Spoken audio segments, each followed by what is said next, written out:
বাঙালি কিছু পরিবার এরকম আছে যারা অনেক কষ্ট করে বড় ছেলেকে মানুষ করে এবং অভাব অনটনে ভরা সংসারে যখন ভাত পাইতে ভাত পায় না, নুন আনতে পান্তা ফুরায়, এইরকম পরিস্থিতিতে বড় ছেলেকে বিয়ে করায়, বউকে দিয়ে ঘর সংসারের কাজ বান্দিগিরির মতো করায়, আর ছেলেকে দিয়ে বাইরে কামাই করিয়ে নিয়ে সংসারের উন্নতি করায়। সংসারের উন্নতি করতে করতে যখন বড় ছেলের জীবন পান্তা, আর বড় বউ তো ওই যে আগে থেকে কাজের বুয়া হয়েই আছে। বড় ছেলের টাকা পয়সা দিয়ে যখন সংসারে উন্নতি হয়, সংসারে সচ্ছলতা আসে, তখন ছোট ছেলেকে করায় বিয়ে। বিয়ে করিয়ে ছোট ছেলের জন্য নিয়ে আসে জমিদারের মেয়ে।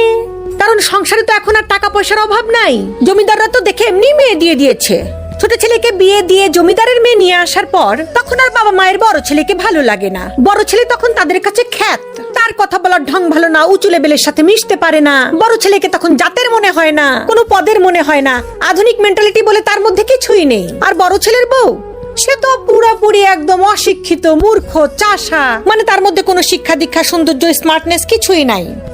বাংলাদেশে এরকম টাইপের যত শাশুড়ি আম্মারা এবং শ্বশুর মশাইরা আছেন, তাদেরকে খাস বাংলায় একটা কথা বলতে ইচ্ছা করে, যখন আপনারা বড় ছেলেকে বিয়ে করায় আনছিলেন তখন তো ভাত খাইতে ভাত পান নাই, নুন আনতে পান্তা ফুরাইছে।